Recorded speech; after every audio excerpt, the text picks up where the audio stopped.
বয়স হয়ে গেছে, আগামী বছর হুইশ করতে পারবে কিনা সেই জন্য হুইশ করছো। নখটা বড় হয়েছে, নীল কাটার নিয়ে কাটতে যাবো তখন মার কথা মনে পড়ে গেল।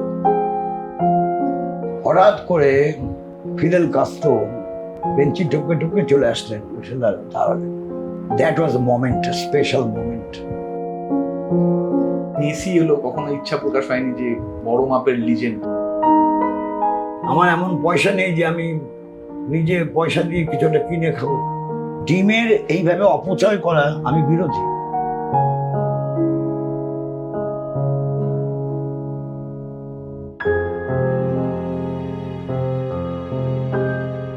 স্যার, প্রথমেই আপনাকে জন্মদিনের শুভেচ্ছা, অভিনন্দন। আপনার সুস্বাস্থ্য এবং দীর্ঘায়ু কামনা করি। ৮৬ পেরিয়ে আপনি ৮৭-তে পা। কেমন কাটে বিমান বসুর জন্মদিন? আমার জন্মদিনটা অনেকে জানতও না। একবার বিশ্ববঙ্গ সম্মেলন ৩০শে জুন শুরু হয়েছিল, আমেরিকার বিশ্ববঙ্গ সম্মেলন। সেই সময় আমার এক সম্পর্কে আত্মীয়া, ভাগ্নির মতো হয়, সে ১ জুলাই আমি যেখানে ছিলাম ওখানেতে তখন আরও ৩-৪ জন ছিল। তারা সে গ্রিন অ্যাপেল আর মিষ্টি নিয়ে এসছেন। মিষ্টি কেন? বলে তোমার তো আজকে জন্মদিন। এরা জেনে গেল আমার বন্ধুরা। এটা জানাজানি হলো যে আমার জন্মদিনটা ১ জুলাই। কিছু লোক জেনে ফেললো, ১ থেকে ২, ২ থেকে ৩, ৩ থেকে ৪ এরকম হয়ে গেল, সংখ্যা বাড়তে থাকে। সংখ্যা বাড়ল। কিন্তু আমি অন্যদিন যদি দেরিও করিস, ১ জুলাই সবসময় সকালবেলা আমি চানটা করে ফেলি। আর চান করি এই জন্য, আর আমার কাছে তো মুঠোফোন নেই। এই মুঠোফোনে কিছু ফোন টোন আসে। কাউকে কাউকে বলেছি, প্রত্যেককে নয়, যে বয়স হয়ে গেছে, আগামী বছর হুইশ করতে পারবে কিনা সেই জন্য হুইশ করছো। বলে না না, আরও বাঁচতে হবে। সো অ্যান্ড সো এই কমিউনিস্ট পার্টিতে মুজাফফর আহমেদ পার্টির অন্যতম প্রতিষ্ঠাতা, তাকে ছাড়া আর কারো জন্মদিন সেভাবে উদযাপিত হয় না। যে বাড়িতে আপনি থাকেন, রাজ্য পার্টির সদর দপ্তর, সেটাও তারই নামে। আপনাদের পার্টিতে মৃত্যু দিবসের প্রাধান্য বেশি, কোনো বিশেষ কারণ আছে? এটা কোনো কারণ নেই, এটা কারণ নেই। জন্মদিনটা একটা সবারই আছে, সবাই তো জন্মদিন করে না। তা আমাদের কিছু লোকের জন্মদিন করতে হবে, এসে কিসের জন্য? মুজাফফর সাহেবের জন্মদিন পালন করি রাজনীতির প্রয়োজনেই শুরু হয়েছিল, এটাও চিরদিন হয়নি। ১৯৬৩ সালে যখন সীমান্ত সমস্যা দেখা দিয়েছে, চীন ভারত সীমান্ত সমস্যা, তখন ইন্টারপ্রিটেশনের ক্ষেত্রে ভিন্নতা আসলো। সমাজতান্ত্রিক দেশের সম্পর্কে এবং মতাদর্শগত দিক থেকে একটা যে লড়াইটা অনেক দিন থেকে চলছিল, বিশেষ করে ৫৪ সালের পর থেকে যেটা শুরু হয়েছিল, সেটা বেড়ে গেল। পৃথিবীর তো কোনো দেশে এটা হয়নি যে ভারতের হাতে চীনা সৈন্য ধরা পড়লো না, চীনাদের হাতে ভারতের সৈন্য ধরা পড়লো। এগুলো তো আলোচনা হয় না। কী করে ধরা পড়লো, কেন ধরা পড়লো? এখন সেই সব প্রশ্ন নিয়ে হইচই হচ্ছে। পার্টির মধ্যেও এই প্রশ্নগুলো সামনে এসে গেল। ১৯৬৩ সালে তখন শুরু হলো মুজাফফর সাহেবের জন্মদিন প্রকাশ্যে পালন করা। তার আগে হয়নি, রামমোহন রায় হলেতে হয়েছে, আমি নিজে ছিলাম উপস্থিত। তারপরে সিদ্ধান্ত হলো মুজাফফর সাহেবের জন্মদিন পালন করা হবে to have an idea about the party formation as well the party organization, তার সম্বন্ধে আলোচনা করার জন্য। অনেকেই আলিমুদ্দিন স্ট্রিটের মুজাফফর আহমেদ ভবনে আসেন এই দিনটায়, পার্টিকুলারলি 1 জুলাই আপনার জন্মদিন উদযাপন করতে। না, উদযাপন করতে আসেন না, আমার সঙ্গে দেখা করতে আসেন। উদযাপন করা কি, আমি কোলাকুলিও করি না। আর হ্যাঁ, নমস্কার করি, অভিনন্দন জানাই, হ্যাঁ ধন্যবাদ জানাই। আমাকে অভিনন্দন জানাই, আমি ধন্যবাদ জানাই, ব্যাস। কোনো বিশেষ কোনো আয়োজন থাকে? কিচ্ছু আয়োজন থাকে না। খাওয়া দাওয়া, মেনু? কিচ্ছু আয়োজন থাকে না, কোনো মেনুর ব্যাপার নেই। না, আমার পয়সা কোথায়? আমি এই জন্য পার্টি থেকে পয়সা নেবো নাকি? আমার পয়সা তো নেই, আমি খাই দাই, জামাকাপড় পরি, আর জামাকাপড় পরিষ্কার পরিচ্ছন্ন রাখার নিজেই ব্যবস্থা করি, হয়ে গেল। বিমান বসু কি খেতে পছন্দ করেন, ভালোবাসেন? আমি খাওয়ার জন্য বাঁচি না, আমি বাঁচার জন্য খাই। যারা খাওয়ার জন্য বাঁচে তারা এটা সেটা ওটা এসব হয়। আমি তো জার্নিতে খুব প্রবলেমে পড়ে যাই। যখনই ওই টিকিটের সঙ্গে বোধহয় নেওয়া থাকে, যখনই ওরা কিছু খাবার দেবে বলে চিকেন স্যান্ডউইচ, আমি মাংস খাই না, তা আমার খাওয়া হয় না। আমার এমন পয়সা নেই যে আমি নিজে পয়সা দিয়ে কিছু একটা কিনে খাবো, যার জন্য এখন করি কি, বিস্কিট নিয়ে যাই, এয়ারেতে বিস্কিট খেয়ে আমি একটা কফি খাই। কফি যদি ওরা ফ্রিতে দেয় ভালো, না দিলে আমি পে করে খাই, 200 টাকা খরচ হয়, আর বিস্কিট খেয়ে নিই। ফলে যে মানুষ বাঁচার জন্য খায় সে মানুষ কি চয়েস ধরে চলতে পারে? কখনো কেক কেটেছেন? না, কখনো কখনো বাধ্য হয়েছি। আমি তো আর খেতে ভালো লাগে জিনিসগুলো তো সব ভাত দিয়ে খেতে হয়। আমি 365 দিন ভাত খাই না, আমার ভাতের সঙ্গে কোনো সম্পর্ক নেই। তাহলে ভালো খাবারগুলো খেতে তো ভাত লাগবে, সব খাবার তো রুটি দিয়ে খাওয়া যায় না। তাহলে এই যে কালকে আমাকে কে ধরেছিল ওখানেতে, যে ডিম থেরাপি আপনি সমর্থন করেন, আমি পুষ্টিকর খাদ্য ডিম, যদিও আমি ডিম খাই না, কিন্তু ডিমের এইভাবে অপচয় করা আমি বিরোধী। কারণ আমার দেশের কত শিশু, বালক, কিশোর যাদের ডিমটা খাওয়া দরকার তারা ডিমটা খেতে পায় না, সেখানে এত ডিম নষ্ট করা হচ্ছে। কেন করা হচ্ছে? এটা বন্ধ করা উচিত। কি নাম দিয়েছে ডিম থেরাপি? ডিম থেরাপি বলে কোনো কথা আগে তো আমি শুনিনি, এই প্রথম শুনছি। আপনি তো দীর্ঘদিন রাজনীতি করেছেন, এই ধরনের প্র্যাকটিস তো পশ্চিমবঙ্গে ছিল না। কোনোদিন ছিল না। পচা ডিম দু এক সময় হয়েছে, এ তো পচা ডিম না, সব ভালো ডিম। পচা ডিম দু এক সময় হয়নি তা না, ঘৃণা প্রকাশ করার জন্য পচা ডিম মারা, এটা হয়েছে অতীতে। বিশেষ করে ভিয়েতনাম ওয়ারের সময়, যখন ভিয়েতনামের মানুষের মুক্তি সংগ্রামকে সমর্থন করতে যে তার বিরুদ্ধাচরণ যারা করেছে তাদের ক্ষেত্রে হয়েছে। সেটা তো ঘৃণা প্রকাশ করার জন্য। আর এই ঘৃণা প্রকাশ করার জন্য যে মানুষ, যে উপাদেয় খাদ্য মানে শিশু কিশোর যুবক যুবতীদের, সেটা এখন নষ্ট করা হচ্ছে। আর ডিমের দাম বাজারে বেড়ে গেছে এই ডিম নষ্ট করার জন্য, সাপ্লাই দিয়ে উঠতে পারছে না। আর এমনিতেই এত ডিম আমাদের এখানে আসে বাইরে থেকে, বিশেষ করে তামিলনাড়ু এবং এর থেকে দক্ষিণ ভারতের বিভিন্ন জায়গা থেকে, তাহলে তো কেক কোম্পানিগুলো বন্ধ হয়ে যাবে।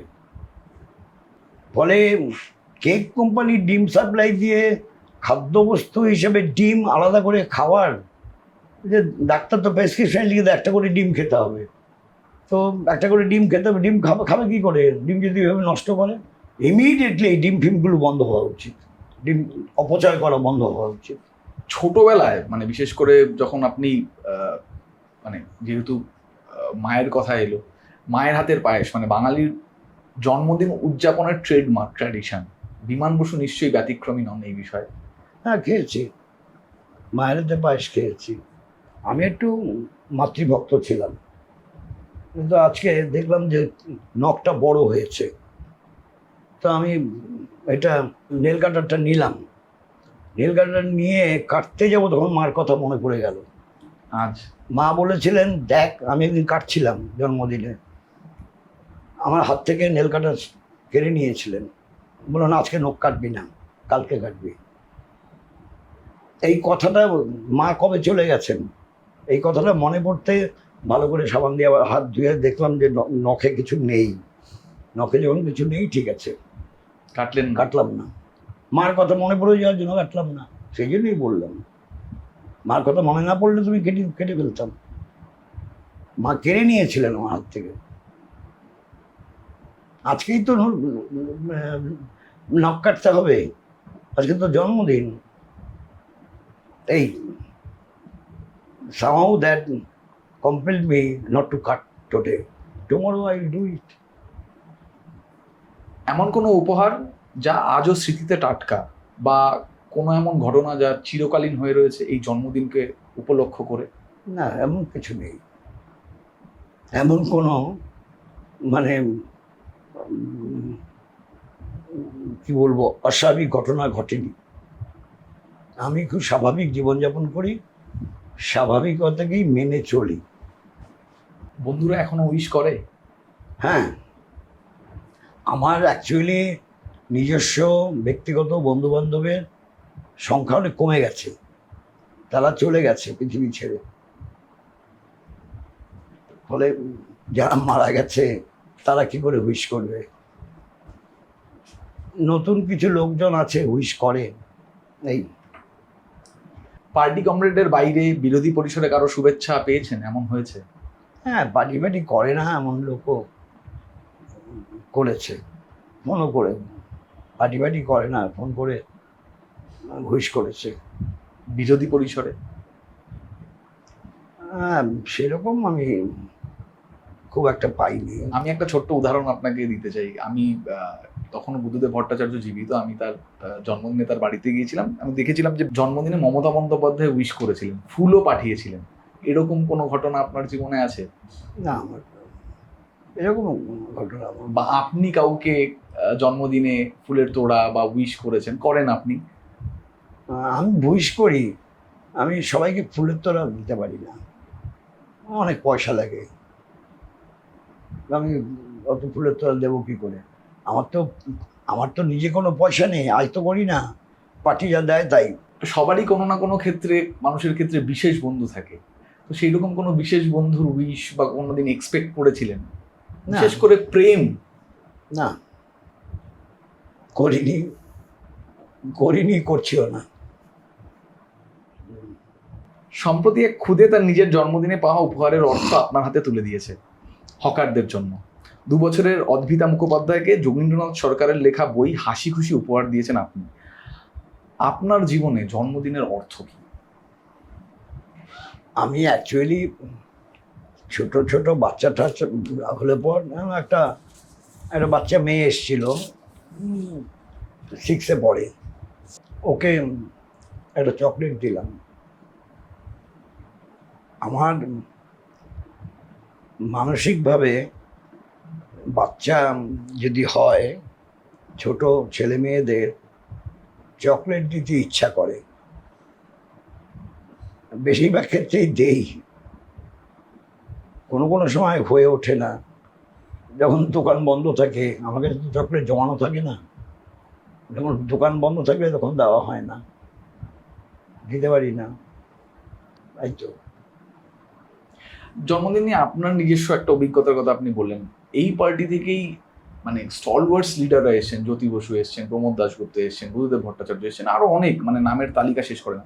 তাদের জন্মদিনের সম্পর্কে আইডিয়া কোনো ধারণা, যেরকম বিশেষ করে আমি জ্যোতি বসু এবং বুদ্ধদেব ভট্টাচার্যের যদি কোনো এরকম অভিজ্ঞতা জন্মদিন রিলেটেড যদি আপনার সঙ্গে কিছু শেয়ার করে থাকেন।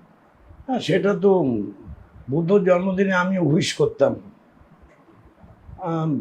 যদুর জন্মদিনে কম দিন হয়েছে, যে যখন কলকাতায় আছি, যদুকে দেখা হলে, যদু আপনার শরীর স্বাস্থ্য আরও ভালো থাকুক, আরও দীর্ঘদিন এমনি কাজ করতে পারুন বলেছি,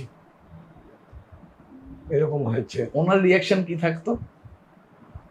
তোমরা ভালো থেকো, তোমরা ভালো থাকলেই ভালো হবে। যদু এরকমই, মানে এটা একটা কোনো অন্য কোনো অর্থে উনি বলতেন না, আমাদের ভালো মানে পার্টির কথাই বলতেন। এরকম কোন অভিজ্ঞতা, ফুটবল দেখতে গেছেন, ভীষণ আনন্দ নিয়ে ফিরেছেন বা ভীষণ দুঃখ নিয়ে ফিরেছেন বন্ধু বান্ধবদের সঙ্গে?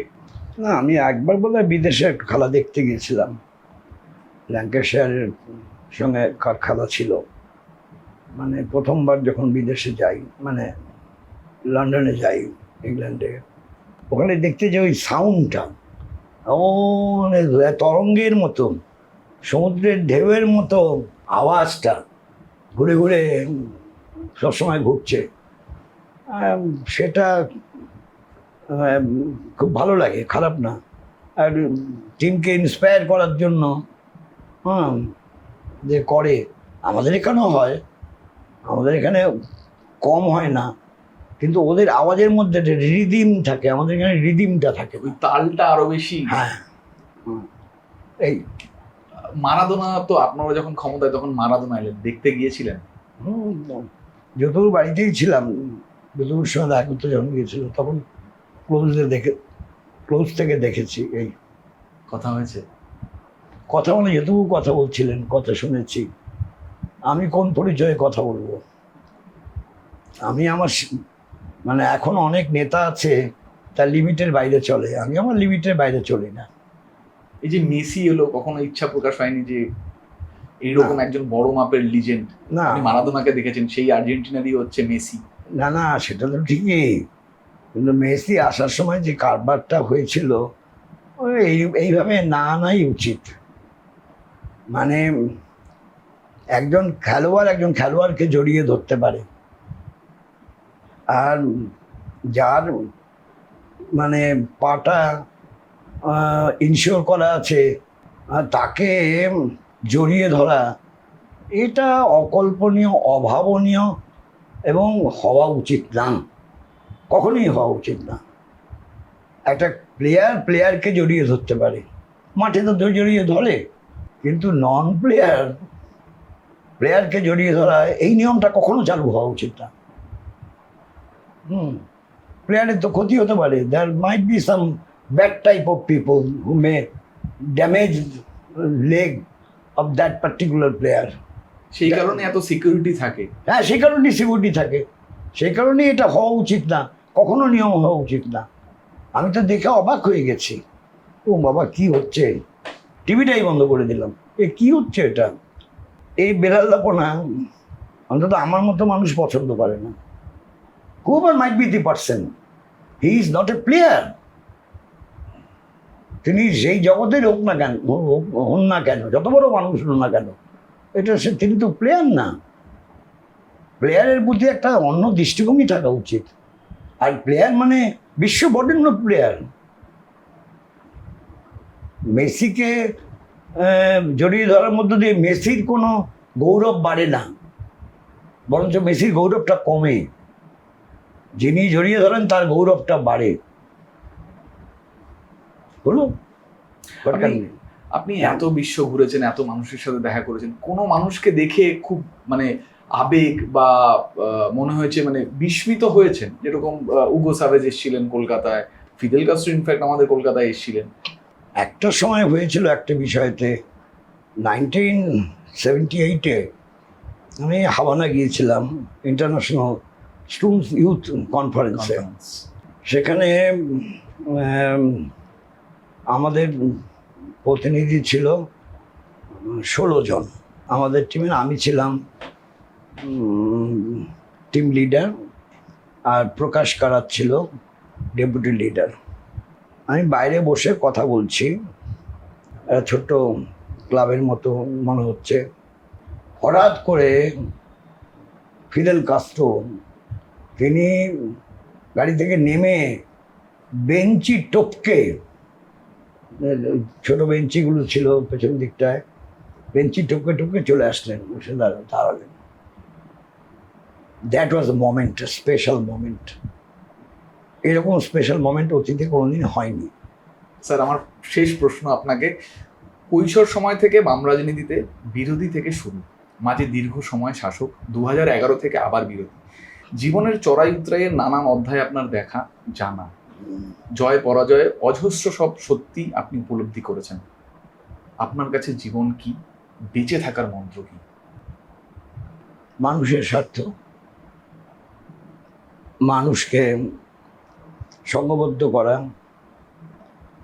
মানুষের ওপর মানুষের শোষণ ব্যবস্থার বিরুদ্ধে লড়াই করা এবং শোষণহীন সমাজ গড়ে তোলার লক্ষ্যে প্রচার সংগঠিত করা, এটাই জীবনের স্বার্থ।